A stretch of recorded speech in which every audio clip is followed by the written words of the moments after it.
எல்லாரும் tea குடிச்சிட்டீங்களா? Biscuit சாப்பிட்டீங்களா?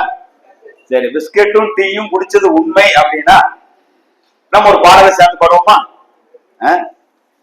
243வது பாடல். டீ குடிக்காதவங்க பாட வேண்டாம். பாவம், நீங்க ரொம்ப சோகா இருப்பீங்க, கஷ்டப்படுத்தல.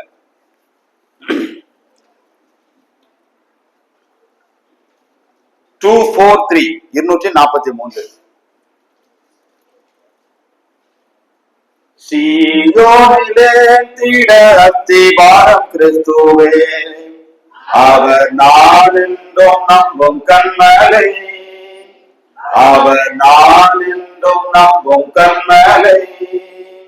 கலங்கிடுவேனோ பதறிடுவேனோ, கர்த்தரின் விசுவாசம் இருக்கையிலே.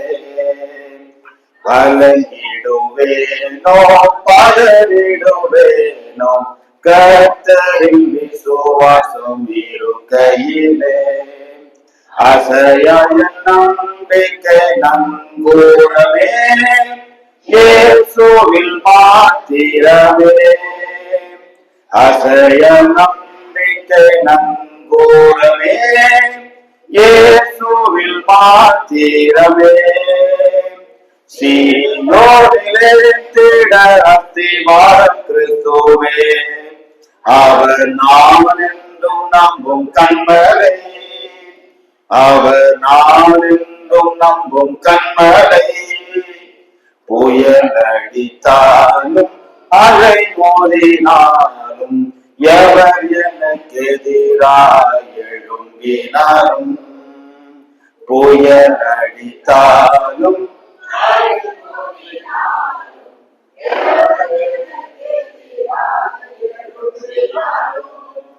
எவர்க்கும் எட்டாத உயரத்திலே எழுத்தவர் நிறுத்திடுவார்.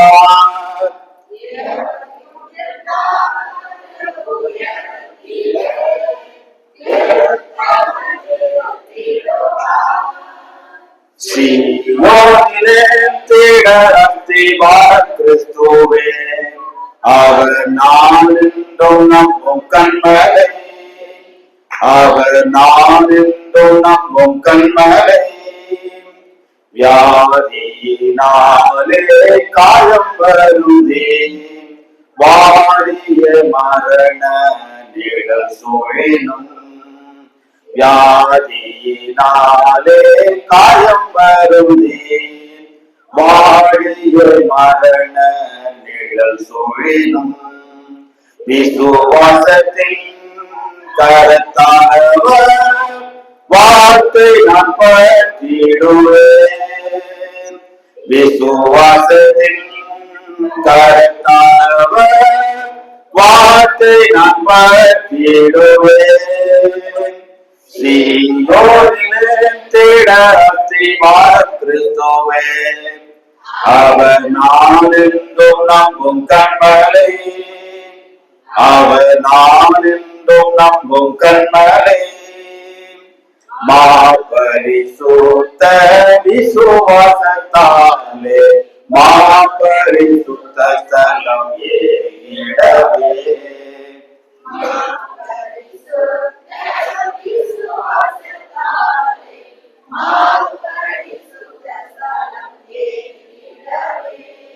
திரை வழியாம் சரீரத்தினால் திறந்தாரே தூயவரே.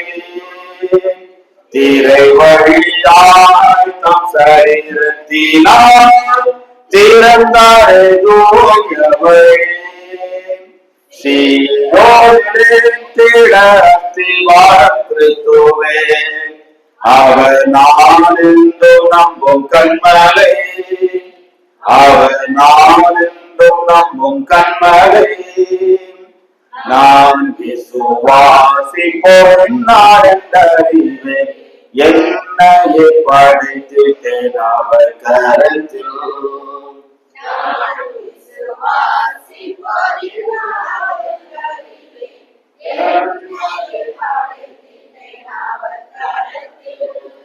முடிவு வரை நடத்தி மூச்சு மலர்ச்சிப்பாரே முடிவு வரை நடத்திடுவார் மூச்சு மலர்ச்சிப்பாரே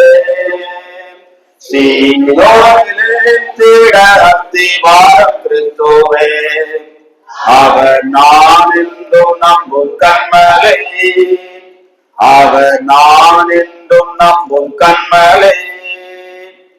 சரி, எல்லாரும் டீ குடிச்சுக்கிறீங்க, பிஸ்கட் சாப்பிட்டுருக்கீங்கன்னு பாட்டு தெரியுது. சரி, இதே மாதிரி உற்சாகம் இருந்தா முடிந்ததுக்கு அப்புறமாக விருது சாப்பாடு. தூங்கிட்டீங்கன்னா இழந்துருவோம். நம்ம முதல்லயே சொன்னோம், மவுன்ஸ்டர்ல இருந்து ஒரு வண்டி ஆரம்பிச்சு சங்கரங்கள் போகுது.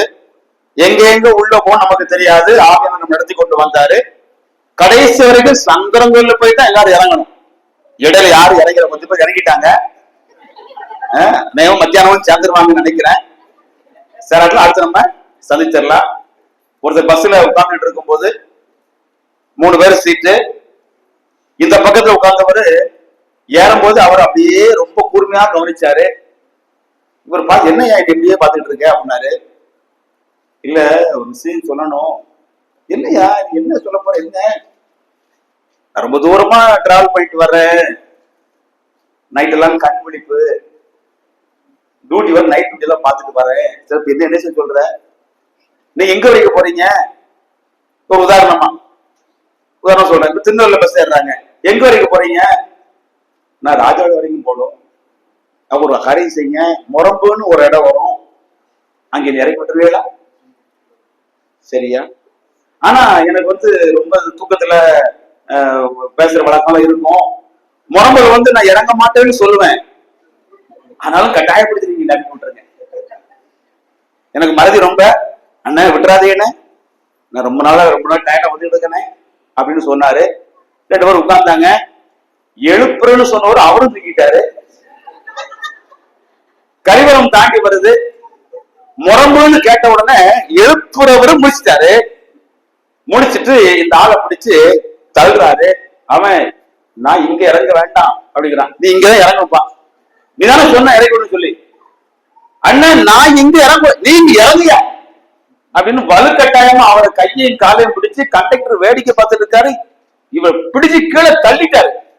அவன் கெஞ்சிறான், அண்ணன் நான் இங்க இறங்கல, அப்படித்தான் சொன்னையா நீ, நான் சொன்னாலும் நீங்க இறக்க மாட்டேன்னு சொல்லுவேன், இறக்க சொன்னேன் இல்ல, இறக்கி விட்டுட்டேன் அப்படின்னு இவரை கீழே தள்ளிட்டாரு. கீழே தள்ளிட்டு ராஜவளையம் போய் இறங்குறாரு. இவர் இறக்க சொன்ன ஆளு பக்கத்துல வந்துட்டான். இவர் தூக்கு காலத்துல இந்த பக்கம் உள்ளவர் இறக்கிறது பதிலா அந்த பக்கத்தை இறக்கி விட்டான். உடனே அவன் இவன் மூஞ்சிய பார்த்து, என்ன எல்லாரு உங்களை நம்பி உட்கார்ந்த பாருங்க, நானே இறங்கியிருப்பேன், இப்படி என்ன இறக்காம விட்டீங்கள. இவரு கோவப்படுறாரு. இவர் சொல்றாரு, ஏய் உனக்கே இப்படி கோவம் வந்துச்சுன்னா ஒருத்தர் இறக்கி விட்டானே, பிடிச்சு பிடிச்ச மாட்டேன்னு சொல்ல இறக்கி விட்டானே, அவனுக்கு எப்படி கோவம் வந்துருக்கும். அந்த யாரும் இடையில தள்ளி விட மாட்டாங்க. இறங்க வேண்டியவங்க இறங்கிட்டாங்க, இனி யாரும் தள்ள மாட்டோம். கடைசி வரைக்கும் நம்ம உட்கார்ந்து கேட்போம்.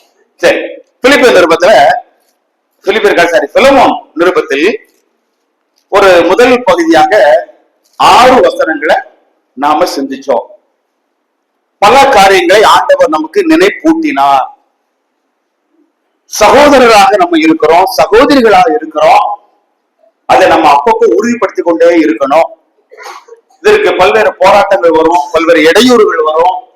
இந்த முதல் படியில நம்ம ஒரு தேர்ந்த நிலையில் இருக்கணும் அப்படின்னு ஆண்டவர் விரும்புகிறாரு. அதற்கு முன் மாதிரியாக இயேசு கிறிஸ்துவையே பைபிள் காட்டுகிறது. நான் இவங்களை என்னுடைய சகோதரன் சொல்லுகிறேன், இவங்க சகோதரன் சொல்வது நான் வெட்கப்படல. இயேசு கிறிஸ்து ரத்தத்தினாலே அந்த சரீரத்திலே நாம் எல்லாரும் அவயங்களாக சேர்க்கப்பட்டிருக்கிறோம். ஒரு குடும்பத்துல உறுப்பினராக நம்ம சேர்க்கப்பட்டிருக்கிறோம். ஒரு ஆட்டின் மந்தையிலே நாமும் ஒரு ஆடாக அந்த மந்தையோடு சேர்க்கப்பட்டிருக்கிறோம். கிறிஸ்து என்ற ஜீவனுள்ள கல்லின் மேல் ஜீவனுள்ள கற்களாக நம்ம கட்டப்பட்டிருக்கிறோம். ஆக அந்த சகோதரத்துவம் அதை நம்ம அங்க பாக்குறோம். எல்லாரும் இருந்தா கூட தங்களை எல்லாம் உருவப்படுத்தி காட்டுகிறாங்க. அதையும் நம்ம சிந்தித்தோம். அது ஒரு வசனத்தை வாசிக்கலாம். 2 கொரிந்தியர் 13ஆம் அதிகாரம் 11வது வசனம்.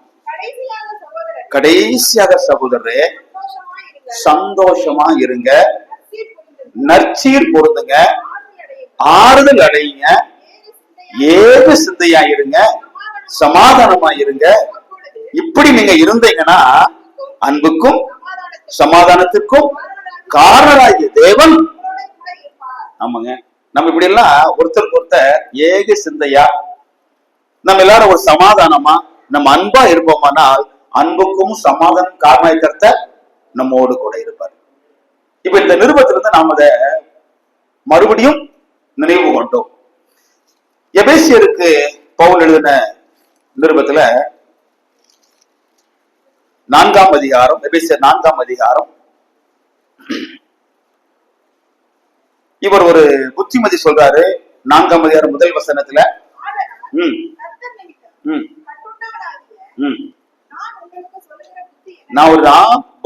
பவுல் வந்து சிறைச்சாண்டு இருக்கிறாரு. நான் உங்களுக்கு புத்திமதி சொல்கிறேன். அது என்னன்னு கேட்டா, நீங்கள் அழைக்கப்பட்ட அழைப்புக்கு பாத்திரவான்களாய் நடந்து மிகுந்த மனத்தாழ்மை, சாந்தம், நீடிய பொறுமையும் கொண்டவர்களாய் அன்பினால் ஒருவரை ஒருவர் தாங்கி சமாதான கட்டினால் ஆவியின் ஒருமையை காத்துக்கொள்ள ஜாக்கிரதை, விழிப்பா இருங்க. நீங்க சமாதானம் என்கிற அந்த ஒரு கட்டு, ஒரு கயிறு மாதிரி ஒரு கட்டு வச்சு அதை கட்டி ஆவியிலே நீங்க ஒருமனப்பட்டிருங்க, ஏக சிந்தையா இருங்க. இதெல்லாம் பிலமோன் நிருபத்தினுடைய துவக்க வசனங்களிலே நாம சிந்திச்சோம். அடுத்து பார்த்தோம் விசுவாசமும் அன்பும் அவங்கள்ட்ட இருந்தது. பவுல் சொல்றார், உன்கிட்ட நான் கேள்விப்பட்டேன், விசுவாச குறித்தும் அன்பை குறித்தும் நான் கேள்விப்பட்டேன். அடுத்து என்ன சிந்தித்தோம்? பவுல் என்ன செஞ்சிருந்தாரு? ஜெபம் பண்ணிக்கிட்டு இருந்தாரு. சிறைச்சாலையில் இருந்தா கூட அவர் என்ன செய்யறாரு? ஜெபம் பண்றாரு. ஜெபம் பண்ணவர் அடுத்து என்ன பண்ணாரு? நினைத்தார். யார் நினைக்கிறாரு? சிறையில் இருக்கிறவன் சுதந்திரமா இருக்கிற ஒருவரை, வசதியா இருக்கிற ஒருவரை நினைத்தார். அடுத்து என்ன செய்தாரு? ஸ்தோத்திரம் செலுத்தினார். அடுத்து என்ன பண்ணினாரு? வேண்டுதல் பண்ணினார். அப்போ கர்த்தர் நம்ம கொடுத்த மிகப்பெரிய பாக்கியம் இது. பாருங்க, நம்ம எல்லாம் ஒரு சபையா நம்ம கூடி இருக்கிறோம். ஒவ்வொருவருக்கும் ஒவ்வொரு வகையான போராட்டங்கள் இருக்குது. எல்லாருக்கும் ஒரே வகையான போராட்டம் கிடையாது. சில பேரை பார்த்தா அவங்க வாழ்க்கையில போராட்டமே இல்லாத மாதிரி தான் இருப்பாங்க. ஆனா சொல்ல முடியாத போராட்டங்கள் எல்லாம் அவங்க வாழ்க்கைக்குள்ள இருக்கும். அதை சாதாரணமா சொல்ல மாட்டாங்க. எத்தனையோ போராட்டங்களை சகிச்சுக்கிட்டு தான் நம்ம சபைக்கு வந்துட்டு இருப்பாங்க. அப்ப நம்முடைய கடமை என்ன தெரியுமா? அப்படிப்பட்டவர்களுக்காக நம்ம என்ன செய்யணும்? ஜெபத்துல நினைக்கணும். நம்ம ஜெபம் பண்ணாதான் நினைக்க முடியும், ஜெபம் பண்ண நினைக்க முடியாது. நினைக்கணும், அவளுக்காக ஸ்தோத்திரம் செலுத்தணும். ஆண்டவரே, அந்த சகோதரி இவ்வளவு உடல் வேதனையோட, இவ்வளவு குடும்பத்துல பிரச்சனையோட, இவ்வளவு ஒரு பெரிய போராட்டத்தோட வந்துட்டு இருக்கிறாங்க. ஆண்டவரே, தயவு செய்து நீங்க அவங்களுக்கு இந்த பிரச்சனையை தீர்த்து கொடுங்க. அதான் வேண்டுதல் பண்ணு. சும்மா ஒரு பேரை சொல்லி அவங்களை ஆசீர்வதிங்க அப்படின்னு சொல்லிட்டு போறது இல்லை. நம்ம எல்லாம் ஒரே சரீரமா இருக்கிறோம். ஒரு பாரத்தை ஒரு சுமந்து, ஆண்டவரே, அந்த சகோதரனுக்கு எவ்வளவு பிரச்சனை, அந்த குடும்பத்துல ஒரு ஆசீர்வாதம் இன்னும் கிடைக்கலையே, ஒரு நன்மையை நீங்க இன்னும் கட்டளை இடலையே, அவங்க எவ்வளவு வருத்தப்படுவாங்க. ஆண்டவரே, அது அவங்க குடும்பத்துல எவ்வளவு ஒரு சோர்வை கொடுக்கும். ஆண்டவரே, அந்த சகோதரர் சோர்ந்து பெறக்கூடாது. ஆண்டவரே, அந்த குடும்பத்துக்கு அற்புதம் செய்யுங்க. நம்ம அற்புதத்துக்காக ஜெபம் பண்ணலாங்க. பிரதமர் சபையில் அப்போது இல்லைன்னு இருக்கிறாங்க, அப்படிலாம் கிடையாது. கர்த்தர் எங்கேயும் என்ன செய்வாரு? அற்புதம் செய்வார். நம்ம சில பேருக்கு அற்புதம் சொன்னா பிடிக்காது. அது பெருந்தக்காரங்களா அற்புதம். நமக்கு அற்புதமே கிடையாது. அற்புதம் இங்கேயும் ஆண்டவர் செய்வார், நம்ம வாழ்க்கையில செய்வார். அப்ப அடுத்தவங்களுக்கு அந்த சகோதரிகள் அற்புதம் செய்யுங்க ஆண்டவரே. அந்த சகோதரர்கள் அற்புதம் செய்யுங்க ஆண்டவர் மனுஷன் வேண்டுதல் செய்யும் போது கர்த்தர் கண்டிப்பா நம்ம மத்தியில ஒரு எழுப்புதலை கட்டிடுவார். இப்ப அடுத்த பகுதிக்கு நம்ம வருவோம். 7வது வசனத்திலிருந்து 12 வரை சகோதரி வாசிக்கும் போது எல்லாரும் பைபிளை திறந்து அப்படியே அதை பின்பற்றுங்க. எல்லாரும் அதையே கவனிப்போம். பிலமோன் 7 வசனம்.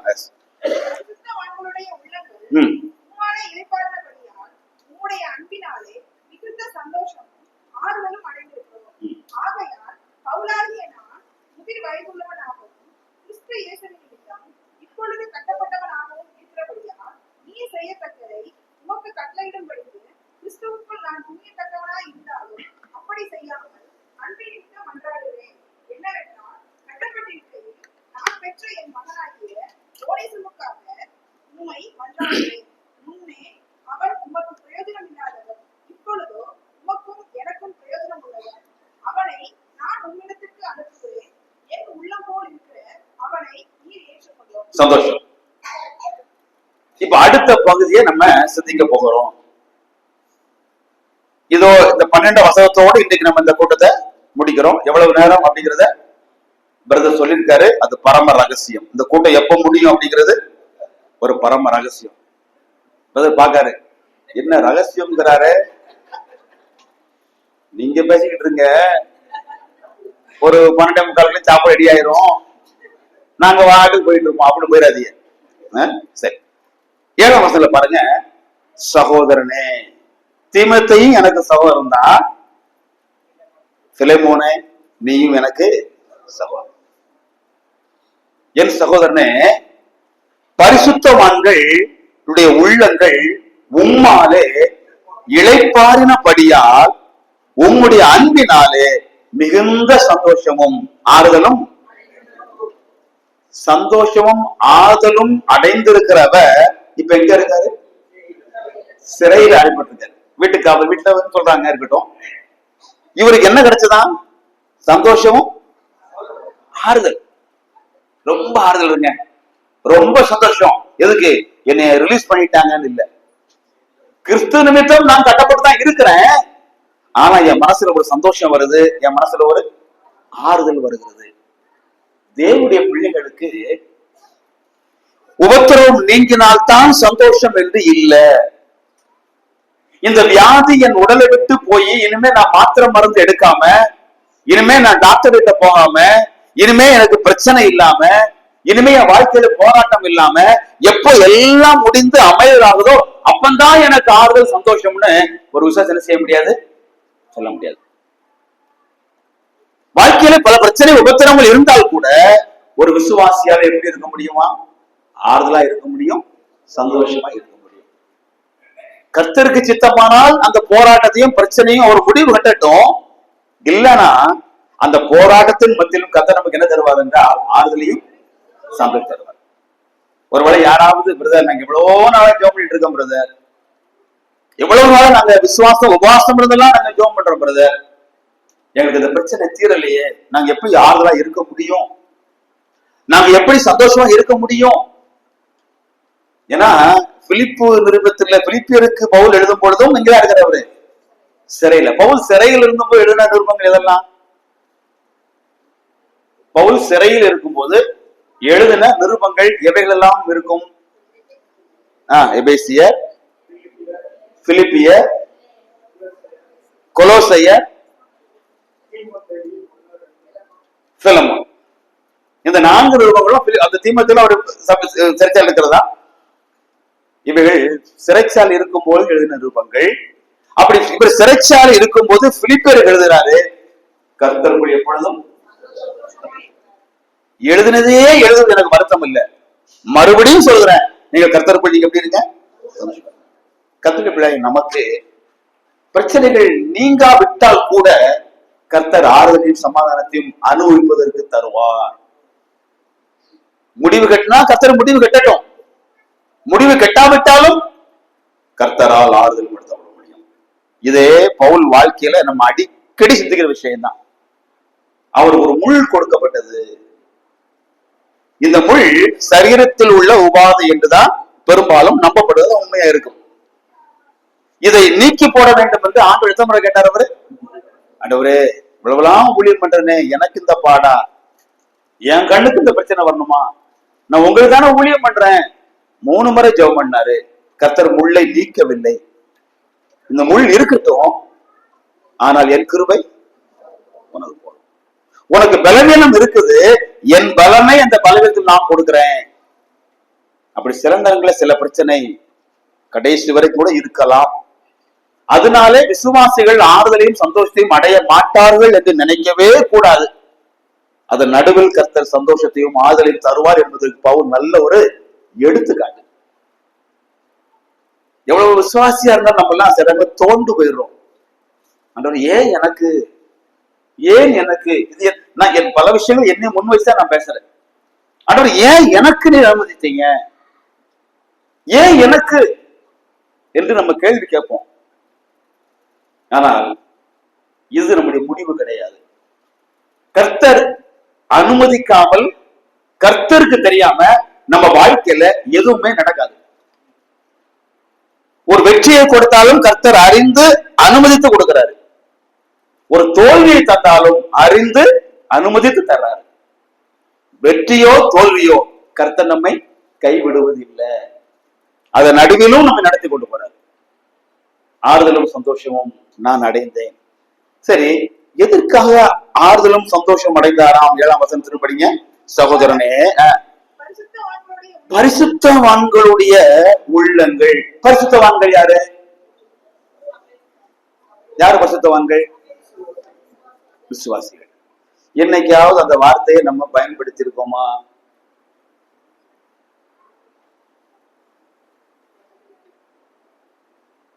எப்படி நீங்க மௌன்செல்லாம் பயன்படுத்திருக்கீங்களா? நானும் பயன்படுத்துறது, நான் போற ஊர்ல யாரும் பயன்படுத்துறது இல்லை.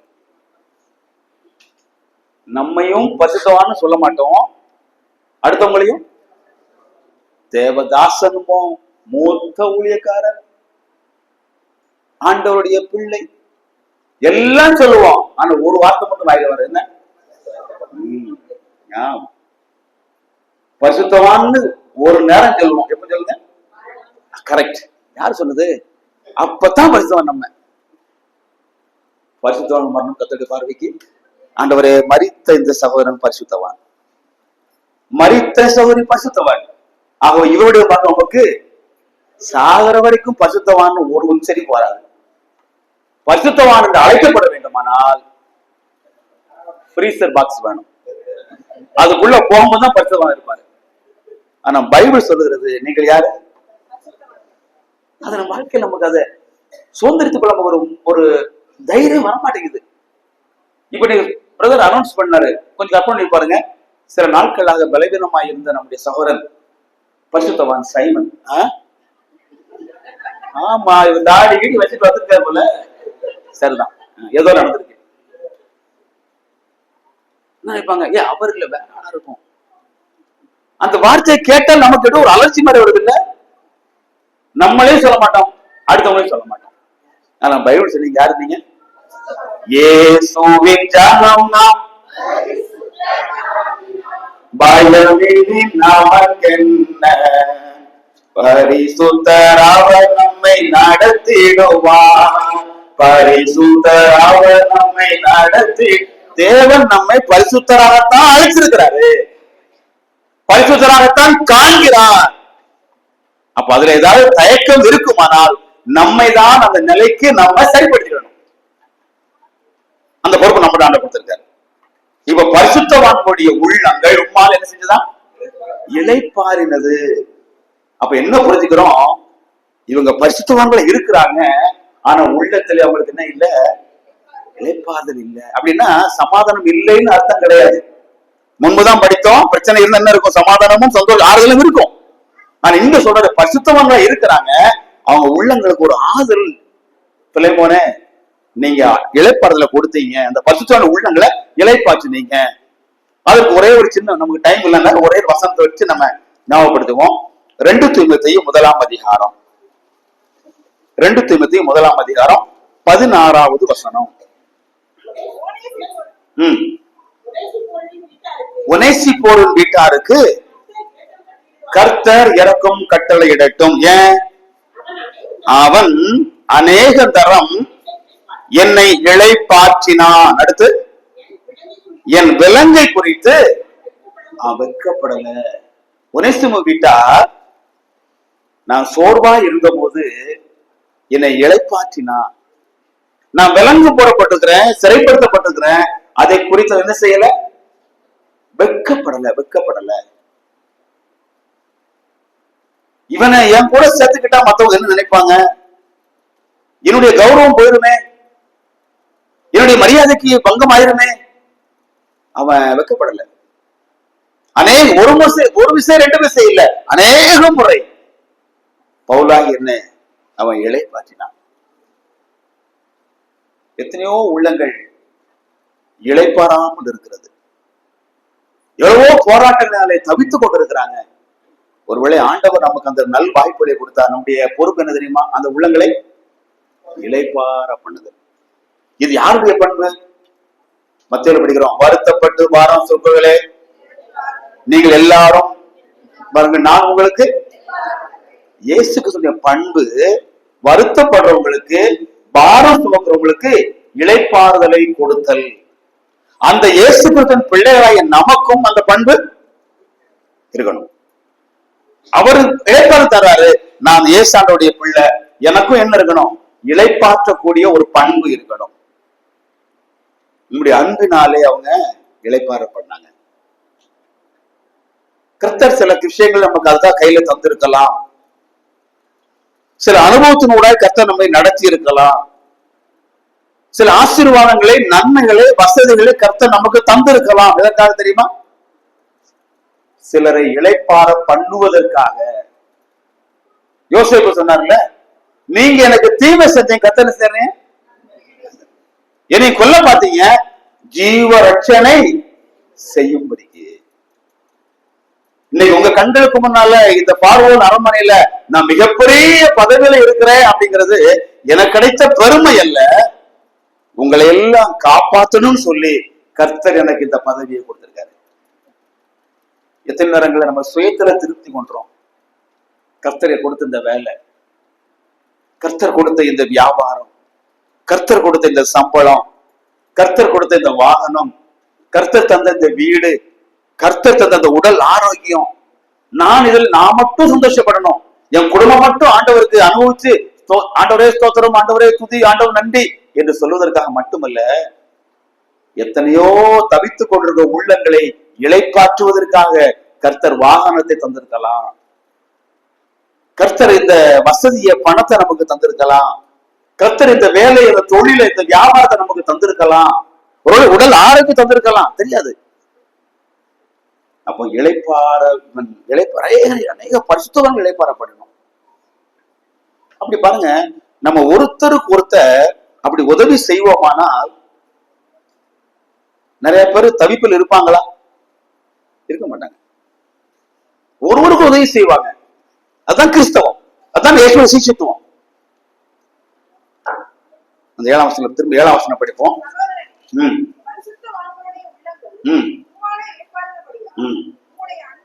உம்முடைய அன்பினாலே மிகுந்த சந்தோஷம். நாங்க ஆறுதல் அடைந்த காரணம்னா உம்முடைய அன்பு.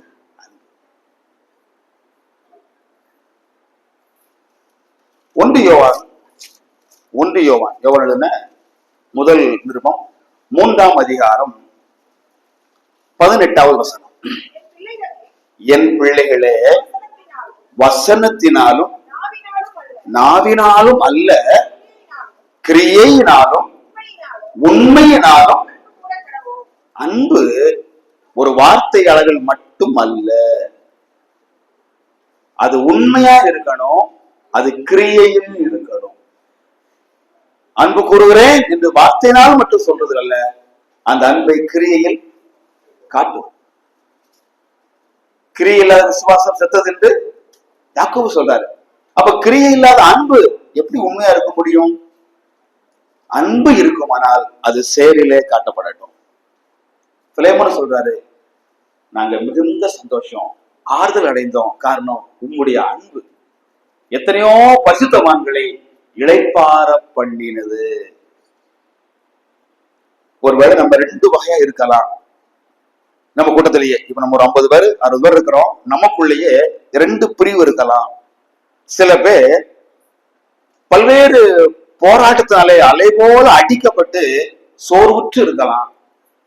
இன்னும் சில பேர் இப்படி சோர்வுற்று இருக்கிறவர்களை தாங்கக்கூடிய நிலையில் இருக்கலாம். 2 பேர் நம்ம இருக்கலாம். நம்ம 2 பேருக்கும் பொருத்தமான வசனம் அந்த வசனம். சோர்வுற்று இருக்கிறவங்க நம்ம சோர்வுல நீடித்திருக்க தேவையில்லை, கர்த்தர் நம்மை இளைப்பாற்றுகிறவர். மனுஷன் கைவிட்டாலும், யாரு கைவிட்டாலும் கர்த்தர். மனிதர் என்னை கைவிட்டாலும், மாமிசம் அழுகி நாரிட்டாலும், மனிதர் என்னை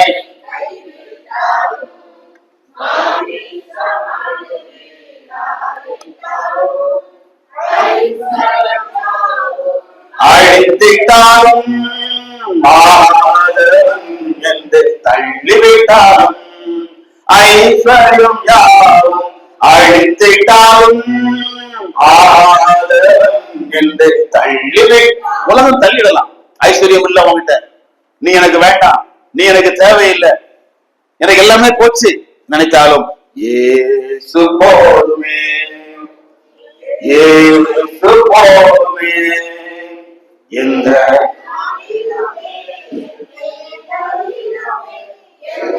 வழியிலே இயேசு போதுமே சொன்னது போல அப்படி ஒரு பிரிவில் உள்ளவளா நாம இருந்தான்னா தேவன் ஞாபகப்படுத்துறாரு, நீங்க அப்படி சோர்ந்து இருக்க தேவையில்லை, இயேசு உங்களுக்கு போதும்.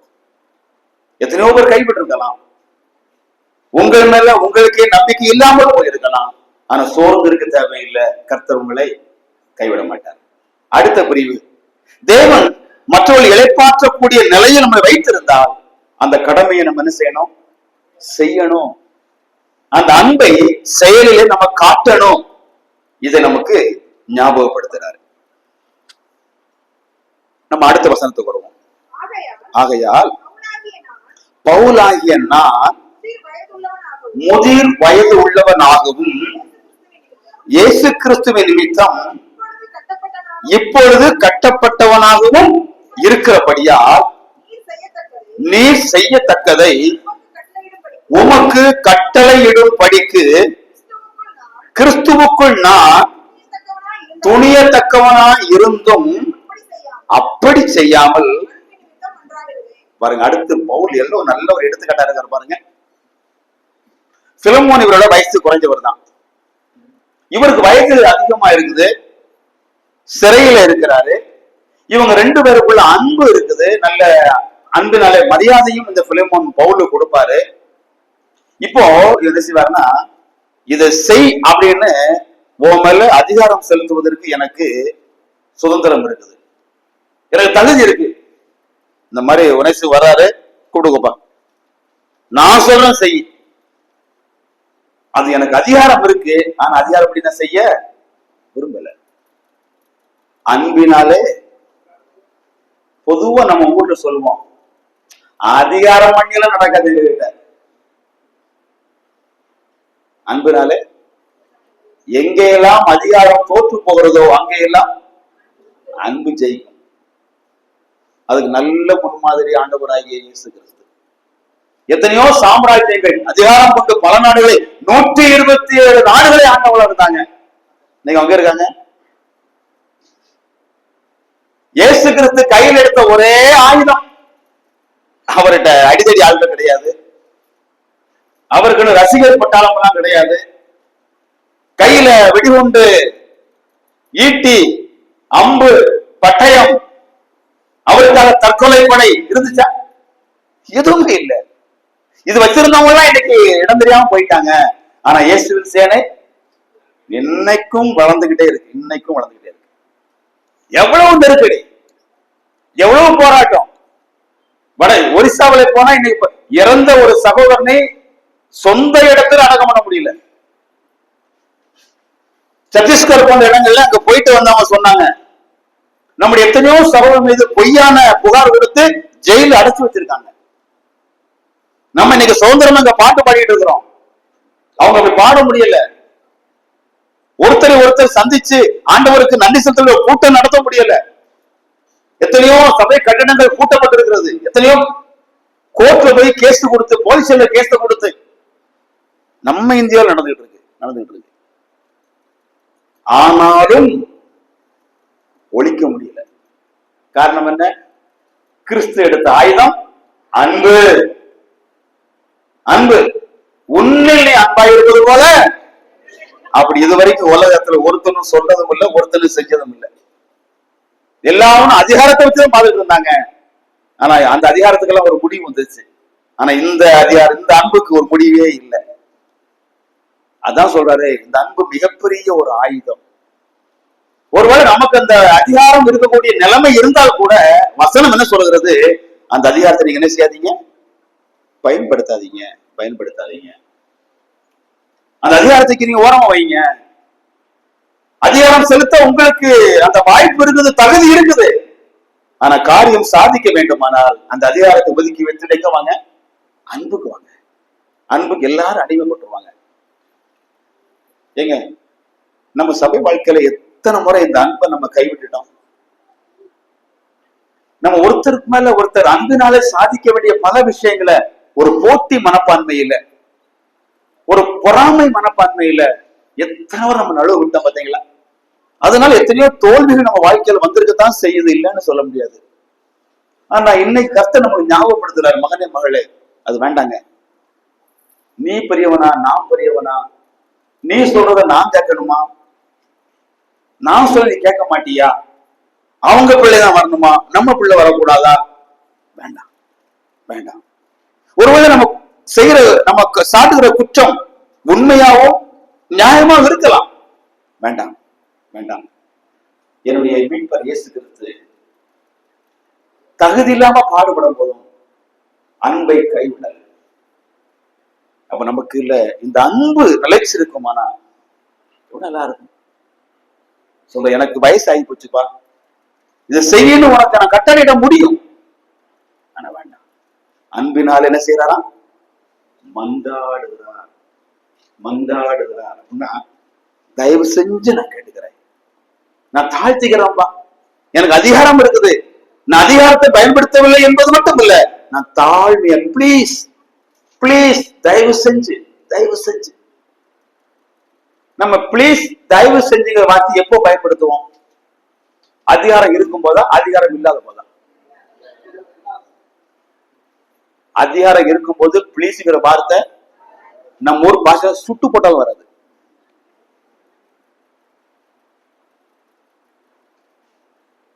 உங்ககிட்ட இருந்து நான் ஒரு 50,000 ரூபாய் வாங்கிட்டேன், உதாரணம் தான் பிரதர், ஓடிக்கிறாது. உதாரணமா ஒரு 50,000 வாங்கியிருக்கிறேன். இந்த 50,000 வாங்கும் போது எப்படி வாங்குவேன்? பிளீஸ், ஒரு கஷ்டம், பிளீஸ் ஒரு 10 பிளீஸ் போடுவேன். அடுத்த மாசம் வரும்போது தந்துடுறேன். அடுத்த மாசம் வர வேண்டிய நேரத்துல போன் பண்ணி, பிரதர் இன்னைக்கு எனக்கு வர முடியாது பிரதர், ஸ்கிப் பண்ணியாச்சு. 2 மாசம் ஆச்சு, 3 மாசம் ஆச்சு, அடுத்த மாசம் தரேன்னு சொல்லி வாங்கினவன் இப்ப 4வது மாசம் பணம் கொடுத்தவரை பார்க்கும்போது இப்ப அவர் பிளீஸ் கேட்பாரா? பல நேரங்கள்ல எங்க நமக்கு அதிகாரம் இல்லையோ அங்கதான் பிளீஸ், தயவு செஞ்சு பிளீஸ் தாங்க, பிளீஸ் கொடுங்க.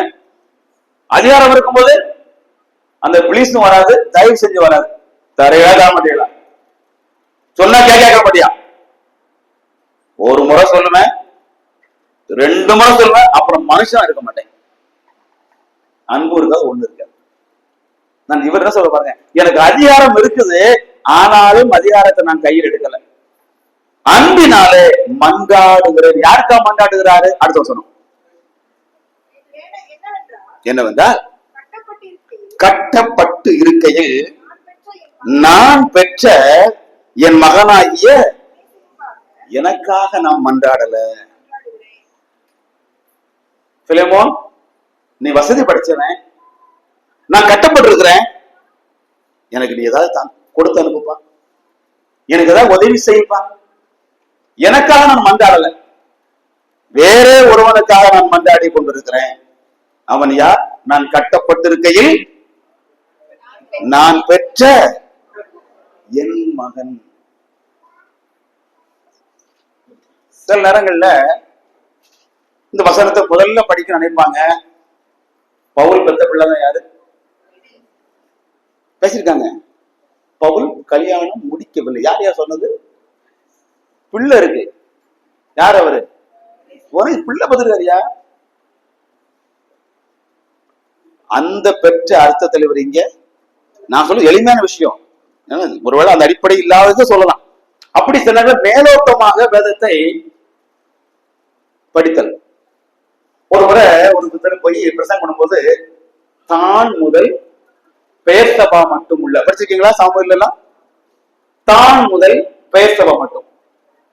இவரு பிரசங்கம் பண்ணும்போது ஒருத்தர் பக்கத்துல கேட்டிருக்காங்க, அது என்ன தான் முதல் பெயர் சபா மட்டும், அது என்னது? அவரு பதில் கொடுத்திருக்காரு, இது உனக்கு தெரியாத, சோதோம் குமார மாதிரி கணவன் மனைவி. புரிஞ்சா?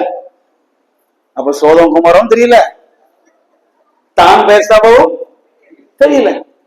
இந்த ஒரு வாசத்தை வச்சுக்கிட்டு பவுல் பெற்ற மகன் ஒனேசிமு. 1 கொரிந்தியர் எல்லாம் தெரிஞ்ச வசனங்கள் தான், பெரியவங்களுக்கு தெரியும். இருந்தாலும் பிள்ளை நம்ம ஞாபகப்படுத்தி இருக்கணும். 1 கொரிந்தியர் 4ஆம் அதிகாரம் 15வது வசனம். ஒரு நிமிஷம் எல்லாம் எடுத்துக்கோங்க, எல்லாம் எடுத்துக்கோங்க எல்லாரும். எடுத்துட்டீங்களா? இப்ப வாசிங்க சிஸ்டர்.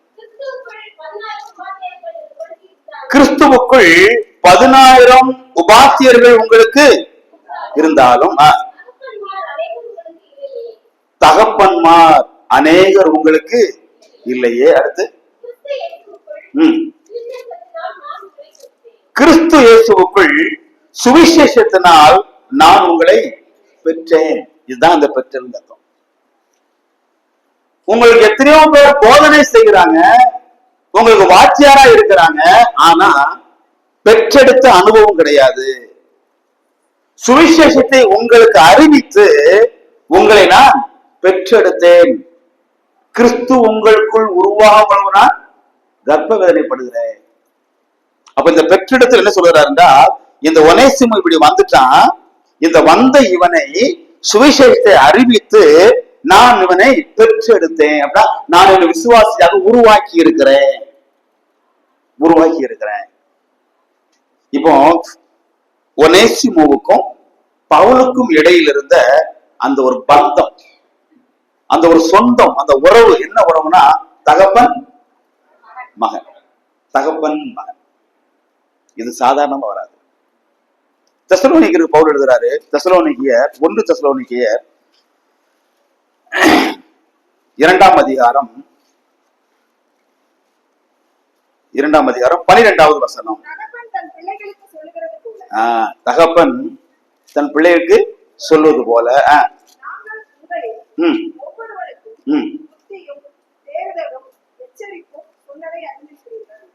தகப்பன் தன் பிள்ளைக்கு சொல்லுவது போல நாங்கள் புத்தி சொன்னோம், நாங்கள் தேர்தல் சொன்னோம்.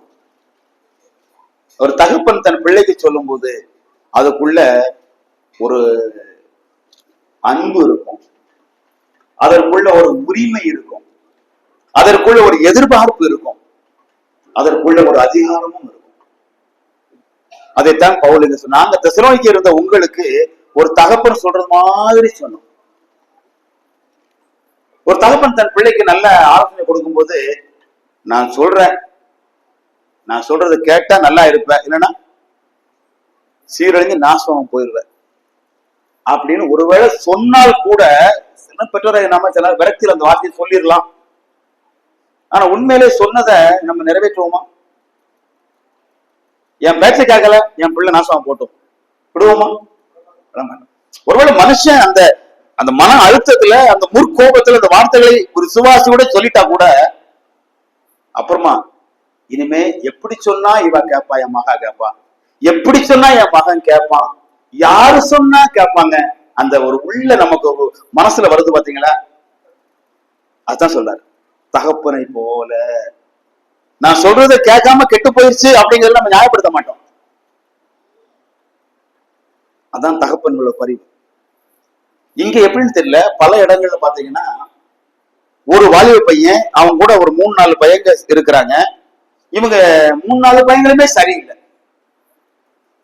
ஒரே சபையில இருக்கிறாங்க 4 பையங்க, 4 பையங்களுமே சரியான நிலையில இல்ல. இந்த 4 பேருடைய அப்பாவை நீங்க கேட்டு பாத்தீங்கன்னா, முதல் அப்பா சொல்லுவாரு, என் மகன் நல்ல பையன்தான், சேரக்கூடாத பிள்ளைகளோடு சேர்ந்துட்டான். அப்படியா பிரதர்? 2வது அப்பா பாப்பாங்க, என் பையன் ஒழுக்கமா இருக்கான், ஆனா சேரக்கூடாத பையனோட சேர்ந்துட்டான். ஆக 4 அப்பா அப்படி சொல்லுவாங்க. ஒரு அப்பா கூட என் பையன் கெட்டவன்னு சொல்ல மாட்டாங்க. அவங்க கூட சேர போய்தான் என் மகன் அப்படி பேசுறான், என் மகன் அவளோட சேர போய்தான், என் மகன் நல்ல மகதான், ஆனா அந்த பிள்ளை. இதுதான் தந்தையினுடைய மனசு. தங்களுடைய பிள்ளைகளை எப்படியாவது திருத்தணும் அப்படிங்கிற ஒரு மனசு இருக்கு பாத்தீங்களா? அதுதான் பவுல் சொல்றாரு, நான் பெற்ற என்னுடைய மகன், தந்தையை போல ஒரு உறவு. இது நமக்கு என்ன ஞாபகப்படுத்துகிறது? ஒரு பால் ஒருவர் நமக்கு இருக்கக்கூடிய அந்த ஒரு மனப்பான்மை. நான் என்ன சொன்னாலும் கேட்க மாட்டேங்க, இனிமே போகட்டும் அப்படின்னு விடாம எப்படியாவது அவங்களை திருத்த முடியுமா? எப்படியாவது புரிய வைக்க முடியுமா? லோத்து ஆபிரகாமை விட்டு தனியா போகணும் முடிவெடுத்துட்டான். ஆபிரகாம் விட்டு கொடுத்தாரு, நீ கிழக்க போனா நான், நீ வளரும் போனா வாய்ப்பு உனக்கு தான்ப்பா. என்ன என்ன முதல்ல சொன்னாரு, நாம் சகோதரர், நமக்குள்ள சண்டைகள் வேண்டாம், வாக்குவாதம் வேண்டாம் சொன்னா கூட போறேன்னு சொல்லிட்டான். இனிமேல் லோத்து என் கூட வந்தனாலும் ஆசீர்வாதமானான், அவனாகத்தான் என் சொல்ல கேட்காம புரிஞ்சு போயிட்டான் அப்படின்னு சொல்லி லோத்துக்கு ஒரு இக்கட்டு வரும் பொழுது ஆபிரகாம் நியாயப்படுத்திட்டு இருந்தானா? இல்ல, கர்த்தருக்கு முன்னால் நின்றுட்டே இருக்கிறான்.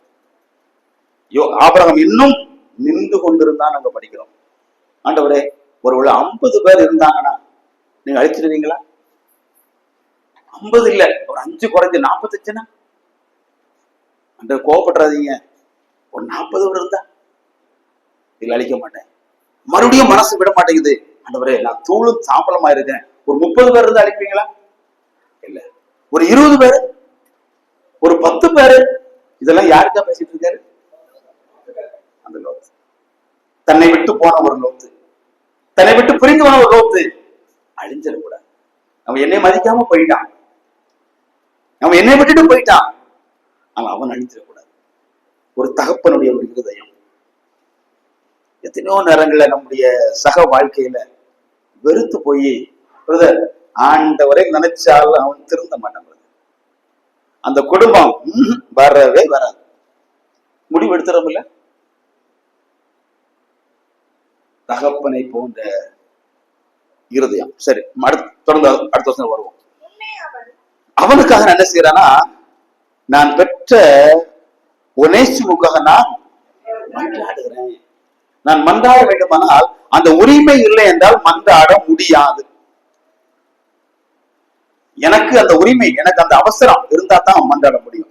இல்ல மன்றாட மாட்டேன், நான் நேரடியாக கேட்டு போறேன், கொடுத்தா கொடுங்க, கூடாது போங்க. இப்போ இங்க உள்ள மில் நிலைமை நமக்கு தெரியாது, எனக்கு தெரியாது. ஒரு 20 நிமிஷம் இந்த பக்கம் மில்ல நல்ல சம்பளம் எல்லாம் இருந்தது வச்சுக்கோங்களேன்.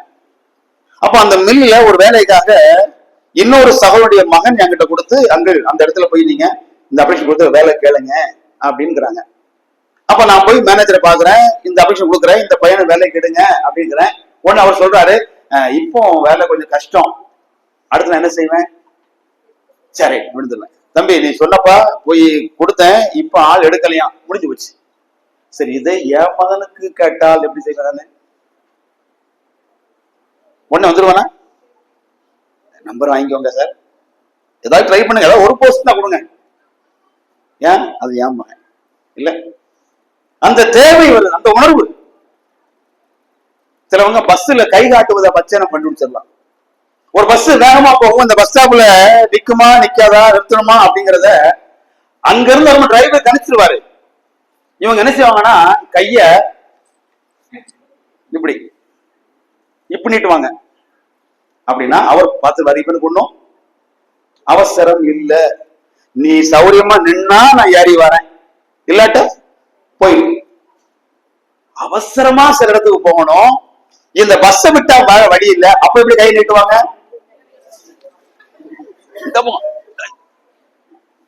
பாப்பா நிறுத்தாட்ட இருந்தாலும் உள்ள வந்துருவான். இப்ப நம்ம கோர்ட்டு கேஸ் அலையணும், கஷ்டப்பட்டாவது இந்த ஆளுடைய ஆக்ஷனை பார்த்து டிரைவர் அங்கேயே ஸ்டாப் பண்ணிடுவாரு. காரணம் அது அவனுடைய காரியம், அவனுடைய. அந்த ஒரு உரிமை இருக்கும் போது நான் மன்றாடுகிறேன். நான் சும்மா பேருக்கெல்லாம் கேட்கல, கொடுத்தா கொடுங்க, கொடுக்காட்ட போகட்டும், நிறுத்தினா நிறுத்துங்க, நிறுத்தாட்ட போகட்டும். இல்ல, நம்முடைய பிள்ளைக்கு சுகம், ஆண்டவரே சுகத்தை தாரும் கேட்கிறோம். நம்முடைய வீட்டுல மனைவிக்கு சுகம் இல்லை என்றால் ஆண்டவரே சுகப்படுத்தும் தானே கேட்கிறோம். கணவனுக்கு சுகம் இல்லை, ஆண்டவரே சுகப்படுத்தும் தானே கேட்கிறோம். ஆண்டவரே பிரச்சனையை விளக்கும் நம்ம கேட்கிறோம். இதே அடுத்தவங்க ஜெபம் பண்ணும்போது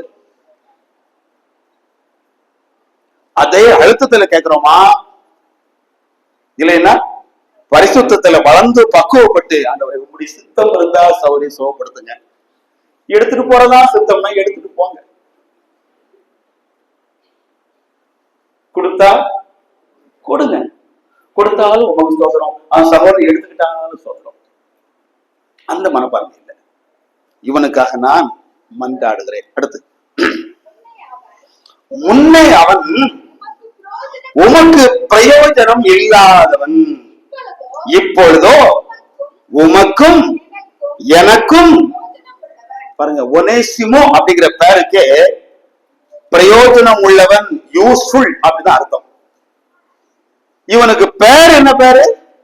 பிரயோஜனம் உள்ளவன். ஆனா எப்படி இருந்தா?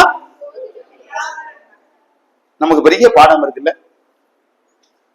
நல்ல பேர்களை முன்னால இருந்த நம்முடைய விசுவாச குடும்பத்தா நல்ல பைபிள் பேரை வைப்பாங்க. ஆனா இப்போ பைபிள் பேர் வைக்கிறதெல்லாம் ரொம்ப குறைஞ்சு போச்சு. இப்ப பேர் எதை வச்சு பாக்குறாங்க? கூகுள்ல அடிக்க வேண்டியது. ரொம்ப ஆண் பிள்ளை பேரா போடுங்க, பெண் பிள்ளை பேரா பார்த்து அதுல ஒரு பேரை செலக்ட் பண்ணிக்கிறது. ஆனா இதுக்கு முன்னால் நம்முடைய பெற்றோர்கள் பேர் வைக்கும் போது நிறைய பேர் வேதத்தின் பேரை வச்சாங்க. உங்க மவுன்சியல்ல, எங்க வடமாவட்டத்துல, தென்காசியில, சங்கரங்கோயில, சென்னையில, மதுரையில நடந்த விஷயத்தை நான் சொல்லுறேன். அப்படி பேர் வைக்கும் போது அந்த எளிய நம்முடைய விசுவாச பெற்றோர் எதிர்பார்ப்பு இருந்தது. என் மகா வருங்காலத்தில் இப்படி வர வேண்டும் என்றுதான் நம்ம பேர் வச்சாங்க. சில பேர் பேருக்கு தக்கதாய் வாழுகிறோம், சில பேர் பேருக்கு தக்கதாக வாழல. நம்ம யோசிச்சு பார்க்கணும். இவன் பிரயோஜனம் உள்ள பெயர் வச்சிருந்தான், ஆனால் அவன் பிரயோஜனம் இல்லாதவன் ஆயிருந்தான். ஆனா இப்போ அவன் உமக்கும் பிரயோஜனம் உள்ளவன், எனக்கும் பிரயோஜனம். இந்த மாற்றம் எப்படி வந்துச்சு? இந்த மாற்றம் எப்படி வந்தது? பவுலோடு சேர்ந்ததினால் ஒரு மனிதனிலே பெரிய ஒரு மாற்றம், பெரிய ஒரு மாற்றம். ஒரு பெரிய ஒரு தேவனுடைய ஊழியக்காரர், அவருடைய பர்டிகுலர் பேர் நான் மறந்துட்டேன். அவர் நண்பர் நல்ல தெய்வ பக்தி உள்ள ஒரு மனுஷன். அவர் நண்பர் அவரோட கூட இருக்கும்போது நண்பர் இவருடைய பக்தி எல்லாம் கேள்விப்பட்டு ஒரு கண்டிஷன் போட்டாரா, நான் உன் கூட இந்த ரூம்ல தங்குறேன், ஆனா நீ உங்க ஆண்டரை பத்தியில என்கிட்ட பேசக்கூடாது, நீ உங்க மதத்தை பத்தியில என்கிட்ட பேசிட்டு கூடாது. ஒரு கண்டிஷன். சரிப்பா. ஒரு எதையுமே பேசல, சுவிசேஷத்தை சொல்லல, இயேசு கிறிஸ்து சொல்லல, எதையுமே சொல்லல. ஆனா ரெண்டு பேரும் ஒரே ரூம்ல இருக்கிறாங்க. சில நாட்களுக்கு பிறகு இந்த மனிதன் சொன்னாராம், ஃப்ரெண்டு, நீ சொல்லல, நீ சொல்லாமல் இருந்தாலும் நான் அந்த இயேசுவை ஏற்றுக்கொள்கிறேன். எப்படி மாற்றம் வந்துச்சு? இவன் ரூம்ல தங்கி இருக்கும் போது இவனுடைய நடக்கையெல்லாம் அவன் பார்க்கிறான், இவனுடைய பழக்க விளக்கத்தை எல்லாம் அவன் பார்க்கிறான். இவன் கண்டுபிடிச்சிட்டான், இவன் இயேசுவை நம்பினபடினால் தான் இப்படி இருக்கிறான். அந்த இயேசு எனக்கு வேணும். அருமையானவர்களே, இதுக்குள்ள பெரிய பாடம் அடங்கி இருக்குது. என் கூட வந்ததுனால எத்தனை பேர் மாறி இருக்கிறாங்க? என் கூட வந்ததுனால எத்தனை பேர் சோர்ந்து இருக்கிறாங்க? இதை நான் கேட்கணும். அப்படி ஒவ்வொருத்தருமே கேட்டு பார்க்கணும்.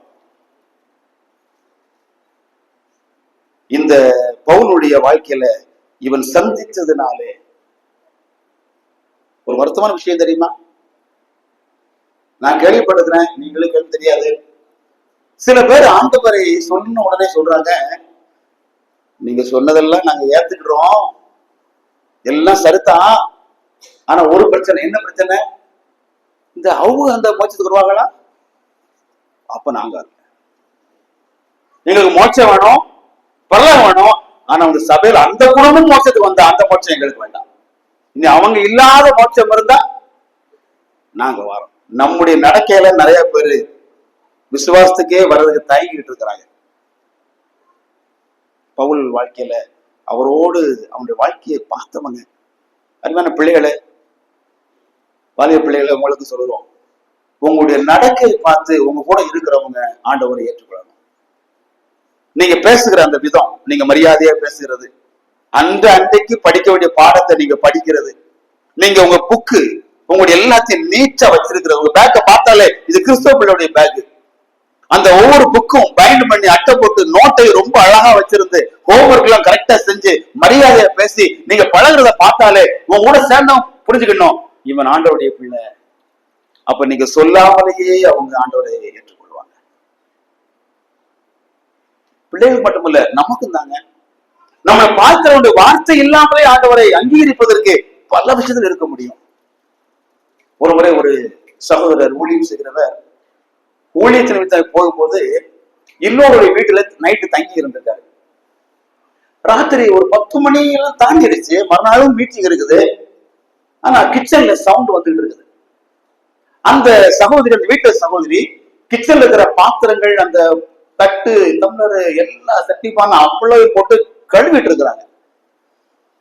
அப்ப இந்த சகோதரருக்கு ஒரு சந்தேகம், இவ்வளவு நேரத்துக்கு பிறகு பாத்திரங்கள் கழுவணுமா? அது அப்புறம் வெளியிடலாமே.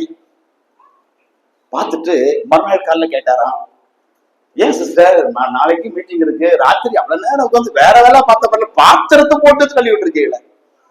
அப்ப சகோதரி சொன்னாங்களா, பிரதர், இயேசு கிறிஸ்து எந்த நேரத்திலும் வருகை வந்துடும். அப்படி இயேசு கிறிஸ்து வந்துட்டாருன்னா நாங்க எல்லாரும் எங்க போயிருவோம் பரலோகத்துக்கு. இந்த வீட்டுக்கு யாரும் வருவா? நீங்க போக மாட்டீங்களா? விட்டுட்டு யார பார்த்து கேள்வி வைக்க நாங்க போயிருவோமாகும்? இயேசு கிறிஸ்து வந்தாலும் விட்டு போயிருவோமாகும்? எப்படி பார்த்து பார்த்து பிளான் பண்ணி கட்டின வீடு? நாம கத்தோலிக்க வருகையில எடுத்துக்கொள்ளப்பட்டால் நாம குடியிருக்க வீட்டுக்கு யார் வருவா? அவிசுவாசி வருவான். ஆண்டவர் ஏற்றுக்கொள்ள போலி மக்கள் வருவான். அப்ப சௌரி சொன்னாங்களா, அப்படி ஒரு அவிசுவாசி இந்த வீட்டுக்கு வந்தா இந்த வீட்டு கிச்சன் கிடக்கிற கடையை பார்த்து, கிடக்கிற பாத்திரங்களை பார்த்து அவங்க சொல்லுவாங்களா, இவங்களும் கிறிஸ்டியன், இவங்களும் எடுத்துக்கொள்ளப்பட்டாங்க அப்படின்னு கூட அவமானம் பேசக்கூடாது. சௌரி என்ன அர்த்தம் சொன்னாங்க தெரியல. நம்முடைய நடவடிக்கைகளை பார்த்து கூட இவங்கெல்லாம் கிறிஸ்தவங்களா, பைபிளை தூக்கிட்டு போக வேண்டியதுதான், பிரசங்கம் பண்ண வேண்டியதுதான், ஆமா பாட்டு பாட வேண்டியதுதான். நம்ம இடம் கொடுக்கூடாது.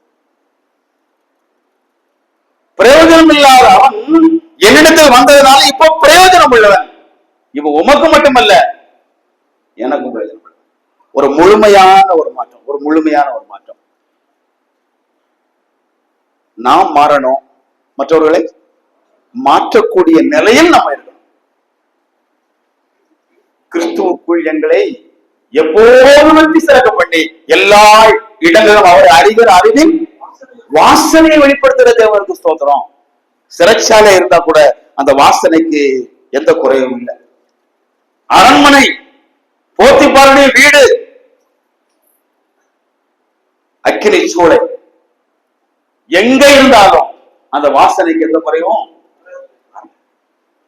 நான் இறந்து போக மாட்டேன், என் சாட்சியை காத்துக் கொள்வேன் அப்படி நம்ம இருந்தான்னா நிச்சயமா நம்ம கூட இருக்கிறவங்க பிரயோஜனம் உள்ளவராய் மாறுவார்கள். அநேக உனேசிமுக்கள் நம்மோடு பழகிட்டு இருக்கிறாங்க. அந்த உனேசிமுக்களை உதவி செய்யக்கூடிய அதை பிரயோஜனம் உள்ளவராக மாற்ற வேண்டிய பொறுப்பை தேவன் நம்மகிட்ட கொடுத்திருக்காரு. சில பேர் நேரடியா பேச முடியாது. ரொம்ப ஞானமா பாருங்க, நம்ம ஞானமாய் ஒவ்வொரு விஷயத்தையும் நடந்து கொள்ளும் போது நம்ம கவனிக்க இல்லையோ அவங்க கவனிப்பாங்க. சில வீட்டுல பிள்ளை நீங்க பாத்தீங்கன்னா, சின்ன பிள்ளைங்க செருப்பு எல்லாம் கொண்டு போய் வரிசையா ஓரமா கொண்டு வச்சிருப்பாங்க. நான் நிறைய வீட்டுல பாத்துருக்கிறேன். இப்ப யோசிக்காங்க, இவரை இனிமே வீட்டுக்கு செருப்பு போடுறத பாக்காரு, பாத்திரங்கள் தானே பாக்காரு, இந்த மனசுலாம் போடக்கூடாது. சில வீட்டுல பிள்ளைங்க அப்படியே வரிசையா அடிக்க வைப்பாங்க. அந்த பிள்ளைகளுக்கு அப்பா அம்மா சொல்லி கொடுத்தது இல்ல. அந்த அப்பா அம்மா செருப்பு வரிசையா அடிக்க போடுறத பார்த்து அந்த பிள்ளை ஒரு சின்ன பையன் கிரேப்ஸ் கொடுத்த உடனே, எனக்கு பேரன் தான், ஒரு 2 வயசு 2 வயசா இருக்கும். கிரேப்ஸ கையில கொடுத்த உடனே ஓடி போய் ஒரு தட்டு எடுத்துட்டு வருவான். அந்த தின்னுட்டு அந்த தோலை எடுத்து அப்படியே தட்டுல வைப்பான். யாரு சொல்லி கொடுத்தா? பாக்குறாங்க பிள்ளைங்க, பார்த்து அப்படி நீட்டா பழகிக்கிறாங்க. சில விசுவாச பிள்ளைகளுடைய குடும்பத்துடைய பிள்ளைகள் தூஷணமான வார்த்தையை பேசிடுறாங்க, கெட்ட வார்த்தை பேசுறாங்க நம்ம பிள்ளைங்க. அதுல ஒரு காரணம் என்ன தெரியுமா? நண்பர்கள் படிக்கிறாங்க. சில முதிர்ந்த விசுவாசிகள் கூட கோபம் வரும்போது கெட்ட வார்த்தைய பேசுறாங்க. கண்ட்ரோல் மீறி போகும்போது, பேசக்கூடாத வார்த்தையை பெற்றோர் பேசும்போது பிள்ளைகள் என்ன செய்வாங்க? படிச்சுக்கிறாங்க. பிரயோஜனமா இருக்கிறவங்க பிரயோஜனம் இல்லாம ஆயிடுறாங்க. பிரயோஜனமா இல்லாதவர்கள் பிரயோஜனம் உள்ளவர்களை மாற்ற வேண்டியதான் நம்முடைய வேலை. ரொம்ப பிள்ளைகளை கல்லும் போது ரொம்ப ஞானமாய் ஜெபம் பண்ண ஞானமாய் ஜெபம் பண்ணணும். நிறைய சகோதரிகள் இந்த விஷயத்துல ரொம்ப ஆண்டோட ஞானத்தை கேட்கணும். தகப்பன்மாரை விட தாய்மார்களுக்கு தான் அதிகமான பொறுப்பு இருக்கிறது. அந்த தாளந்தை, அந்த வரத்தை தேவன் கொடுத்திருக்கிற ஆண்டவரை ஞானமாய் நான் பயன்படுத்தணும். உங்க பிள்ளைகளை பற்றி அடுத்த சகோதரனால ஒரு பாரத்தினால குறையில அடிக்கிறாதீங்க. வயது வந்த ஒரு பிள்ளை, வயது வந்த பையன், பிரதர் ஜெபம் பண்ணிக்கோங்க, என்ன சொன்ன வச்சு கேட்கவே மாட்டான் பிரதர். செல் எடுத்தாலும் வைக்கவே மாட்டான் பிரதர். வாயில வர்றதுதான் பொய் பிரதர். என்னைக்காவது அந்த பிள்ளை உங்க போது வருவானா? இன்னும் நேரா சொல்றது இல்ல, குடும்ப தேவதை சொல்லுவாங்க, ஆண்டவரே இந்த மகளுக்கு புத்தியை தாங்க, இந்த மகனுக்கு மண்டையில் அறிவே இல்லை ஆண்டவரே, இவனை திருத்துங்க. வேண்டாம் வேண்டாம்.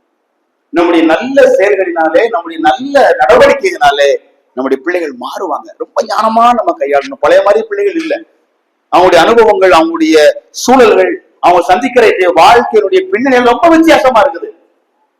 ஞானமாய் கையாண்டு என் மகனை நான் இவன் பிரயோஜனம் உள்ளவன் ஆக்கிட்டேன். விசுவாச குடும்பத்தில் உள்ள பிள்ளைகளுக்கு தான் போராட்டம் அதிகமா இருக்கு. சாத்தான் மற்றவர்களை விட விசுவாசம், நீங்க சபையில நீங்க ஊழியத்துல ஒரு முன்னெடுக்க வைத்து ஊழியத்துல உற்சாகமா இருந்து நீங்க பயபக்தியா நீங்கள் வந்தால் உங்களுடைய பிள்ளைகளை தான் டார்கெட் பண்ணுவான், நம்மளை சோர்வுரை செய்வதற்கு. அப்ப நம்ம ரொம்ப ஆண்டவரே யாக்கோபு ஞானத்தை நம்ம கேட்கணும். ஆண்டவரே ஞானத்தை தாங்க, எங்கள் பிள்ளைகளை பிரயோஜனம் உள்ளவர்களாக நாங்க மாற்றணும். ஒருவேளை நம்ம வீட்டுல உள்ள பள்ளிகள் ஒருவேளை அப்படி கீழ்ப்படியாம போயிருந்தாங்கன்னா நீங்க அதற்கு கவுண்டர் ஆக்ட், அதற்கு எதிர் செயலா எதையும் நீங்க நம்ம செய்ய வேண்டாம். கர்த்தரிடத்துல ஒப்படைச்சு என் மகனை என் மகளை திருத்துங்க ஆண்டவரே. நம்முடைய இந்த மனநிலையை பார்த்து கர்த்தர் அவரோடு பேசுவார், மாற்றுவார், மாற்ற முடியும். பவுல் அந்த மனிதனை மாற்றின காரணம், நான் பெற்ற மகன் என்கிற அந்த உறவு. இப்ப பிரயோஜனம் உள்ளவன், எனக்கும் பிரயோஜனம். நிறைவு செய்யும் டைம் ஆயிருது பாருங்க. இல்ல பாருங்க, 11 வசனம். முன்னே அவன், அப்பா பிலமோனே உங்ககிட்ட பிரச்சனை பண்ணிட்டு வந்துட்டான். இதற்கு முன்னால உமக்கு அவன் பிரயோஜனம் கிடையாது. இப்பொழுதோ உமக்கும், முன்னே இப்பொழுது. இந்த அனுபவம் நம்ம எல்லார் வாழ்க்கையிலும் இருக்கணும். கிறிஸ்துவை அறிவதற்கு முன், கிறிஸ்துவை அறிந்ததற்கு முன்னே அவன் பிரயோஜனம் இல்லை. இப்ப உமக்கு அவன் உமக்கு மட்டும் பிரயோஜனம் இல்லை, எனக்கும் பிரயோஜனம். அடுத்த வசனம், அவனை நான் உம்மிடத்திற்கு அனுப்புகிறேன், என் உள்ளம் போல் இருக்கிற அவனை நீர் ஏற்றுக்கொள்ளும். என்னுடைய மன்றாட்டெல்லாம் அதான் மன்றாட்டு. இப்படிலாம் பண்ண இந்த ஒனேசிமர் இவ பிரயோஜனம் மாறிட்டான்.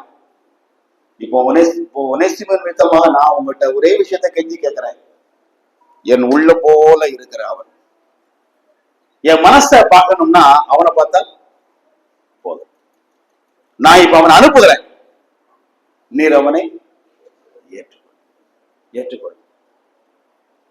ஒரு ஒப்புரவாக்குற ஊழியத்தை நம்ம குருதில படிக்கிறோம். தேவனோட ஒப்புரவாகிற ஊழியத்தை தேவன் நம்ம கையில கொடுத்திருக்க. ஒப்புரவாகுங்கள் நாங்கள் பற்றி சொல்லுகிறோம். அந்த ஒப்புரவாக்குவதற்காக முதல் பணியை பவுல் இங்கே தன்னுடைய கடிதத்தின் வாயிலாக எழுதி அதை காட்டுகிறார். நீர் அவனை ஏற்றுக்கொள்ளும். நம்ம பல இடங்களில் படிக்கிறோம், கிறிஸ்துவை போல அன்பு கூற வேண்டும். அவர் ஏற்றுக்கொண்டது போல நாம் ஒருவர் பிரயோஜனம் இல்லாதவன் தான், உமக்கு பிரயோஜனம் இல்லாதவன் தான். ஆனா இப்ப பிரயோஜனம் ஆயிட்டான். இப்ப நீ அவரை செய்ய ஏற்றுக்கொள்ள. இங்கேயும் 2 குறிப்புகளை நம்ம நினைவு கூர்ந்து நிறைவு செய்வோம். ஒன்று, நம்முடைய சொந்த வாழ்க்கையில எங்க நம்ம பிரயோஜனம் இல்லாமல் இருந்தோமோ அங்கேயே பிரயோஜனம் உள்ளவர்களாக மாறணும். நான் இந்த ஊர்ல பிரயோஜனம் இல்லாதவன், ஆனா அங்க பிரயோஜனம் உள்ளவன் வேண்டாம். ஒனேசிமோ பிலமோன் வீட்டிலே பிரயோஜனம் இல்லாதவன் அதே பிலமோனுக்கு பிரயோஜனம் உள்ளவன் மாறுறான். இது ரொம்ப கடினம் தான் வாழ்க்கையில. எங்க நம்ம சாட்சியை இழந்தோமோ, எங்க நம்ம விழுந்தோமோ, அங்கேயே எழுந்து நிற்பது கஷ்டம். இன்னொரு இடத்துல போய் எழுந்து நிக்கலாம். ஆனா எந்த இடத்துல இவன் பிரயோஜனம் இல்லாதவனா இருந்தானோ அதே இடத்துல பிரயோஜனம் உள்ளவன் மாறுறான். நம்ம பிரசங்கத்தெல்லாம் நம்ம கேட்டு இங்கேயே இந்த பிரசங்கத்தை நானும் கேட்டுக்கிறேன். சொல்லுவாரு, இந்த ஃபுட்பால் விளையாடும் போது கைப்பட்டு கால்பட்டு ஒரு ஃபவுல் ஆயிரும், ஃபவுல்பாங்க, ஒரு பிழை ஆயிப்போச்சு. இந்த இடத்துல அந்த பிழை வந்தால் அடுத்த பந்தை எங்க கொண்டு தான் அடிக்கணும்? அதே இடத்துக்கு கொண்டு வரணும். எங்க ஃபவுல் ஆச்சோ, எங்க தப்பு நடந்ததோ அதே இடத்துக்கு பந்தை கொண்டு வந்து திரும்ப அங்கிருந்து விளையாட்ட ஆரம்பிப்பாங்க. கோல் கீப்பர் பக்கம் கொண்டு போக மாட்டாங்க, கோல் பக்கம் கொண்டு போக மாட்டாங்க, அதே இடத்துல. அப்பதான் அந்த விளையாட்டு ஏற்றுக்கொள்ளப்படும். நம்ம வாழ்க்கையில எங்க நம்ம விழுந்து போனோமோ, எங்க பிரயோஜனம் இல்லாமல் போனோமோ அதே இடத்துல மறுபடியும் வருவது நடைமுறையில ரொம்ப பிரச்சனை தான். நடைமுறை ரொம்ப சிக்கல் தான். மானத்தை விட்டு கொடுக்கணும்,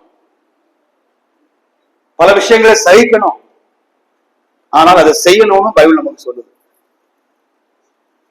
நீ அங்கேயே பிரயோஜனம் உள்ளவன். அப்ப மாறின ஒரு அனுபவம் நமக்கு ஆண்டவர் தரட்டும். ஆண்டவரை, நான் இங்க சாட்சி எழுந்துட்டேன், இன்னொரு இடத்துல பிரகாசிக்கிறேன் அப்படி இல்ல ஆண்டவரே, நான் இருக்கிற இடத்துல என்னுடைய சாட்சியை நீ மறுபடியுமாக சீர்படுத்தி தாரும். உம்மால முடிய மாட்டேன், உம்மால முடியும். உடைந்து போனவர்கள் எல்லாம் நீ உருவாக்குகிற ஆண்டவர், அந்த உறவுகளை மறுபடியும் தாங்க அப்படின்னு கேட்போம். இரண்டாவது, அநேகரை மாற்றுகிறவர்களாக நம்ம என்ன செய்வோம்?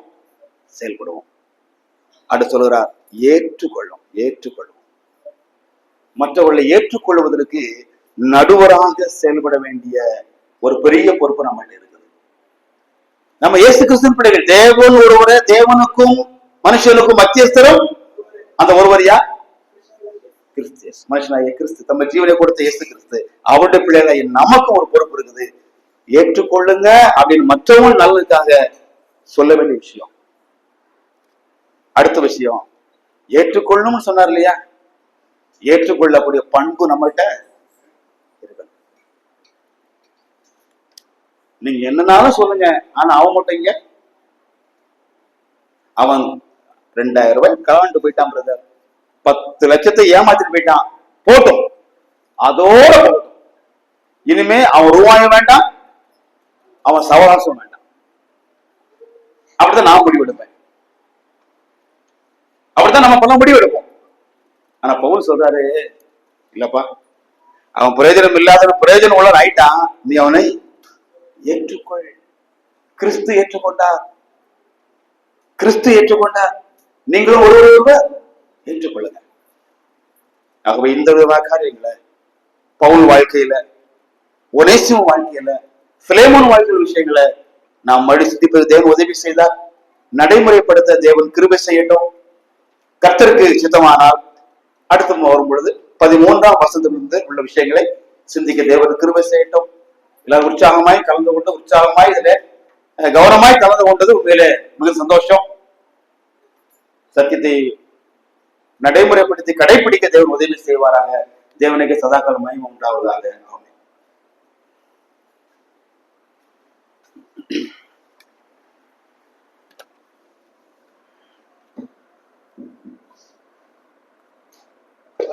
சகோதர மூலமாக பிலமோன் நிறுவனத்தில் இருந்த அருமையான சத்திய